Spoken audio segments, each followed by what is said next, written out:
ng Metrobank, depositor ako ng ONB, BDO, saka China Bank. Land Bank, doon ng sweldo ko. Pero Metrobank, hindi ako depositor. Ano ba problema? Tawagan mo si Mrs. Yabot, kaibigan ko yun.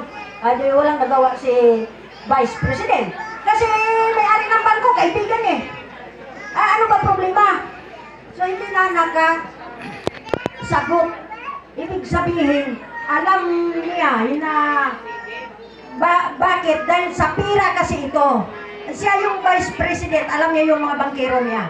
Ito mga salaysay ko sa inyo. Ang Ecleo, binigyan ng share sa Amerika. Ang Marcos, binigyan ng share sa Amerika. Ang De La Concepcion, wala mabigye. Ibig sabihin, Ecleo, Marcos, nabigyan, na-release. Yung pira. Loko to si Alona eh. Nakaw ni Alona ang pera. Kasi sabi ni kapatid Bubong, hawakan mo kang ang pera para yan sa mga tao na nagpahina. Yan, ang istorya yan.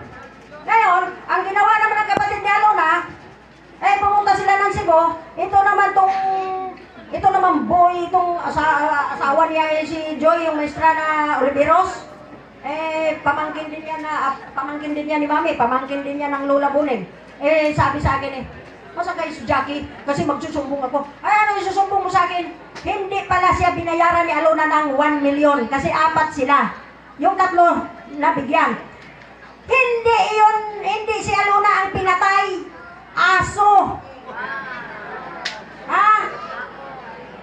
Yung aso doon sa Cebu. 10 na aso, dinakip nila gabi. Sinungkit. Tapos nilagyan ng damit ni Alona, nilagyan ng sapatos, nilagyan ng hikaw, tinadtad, nilibing ang ulo, lawas lang, nilagay sa, yung black na, plastic, yung garbage. Doon, pinalabas na, gipatay ni Bobong. Ngayon, ang kakunin ko sa CIDJ, si Captain Yanson, sabi ni Captain Yanson sa akin, Inday, ari ka di sa opisina, Inday sa kamkrame, sir, ano bang nangyari? Sabi niya, ani si Bobong, gidetect. Hindi pumunta ako kamkrame. Ikaw kusapin ko yung si Ecleo. Sabi sa akin, ano mo ba si Ecleo? Huwag ka na magtanong. Kusapin ko lang. Tumawag ang tatay sa Europe. Huwag mo iharap si Jackie. Kasi madaldal yan. Hindi pa panahon mabubulabog. Itago mo yan. Ipalipad si Ecleo sa Cebu. Palipad. Kausap ko pa si Captain Yanson. Si Bubong nasa Cebu na. Sinakay sa ano ba yun? Si 130 ba yun? Sabi ko, nasaan si Bubong? Kakausapin ko. Wala na. Ito nasa Cebu. Kasi sinalang nila sa aparato. Sinalang pagsalang, walang murder. Fingerprint, wala. Wala tanan. As in, malinis. Malinis.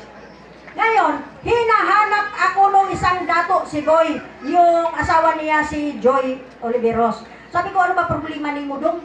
Ingon na siya na, butugaan yun ko sa imo madir. Kung ano man, pag umangkon man, apo man ka ni Mami Glinda, igagaw man po ni mo si Joy. Igagaw na sa kong inahan, Olivero sila, ako, De La Concepcion ako,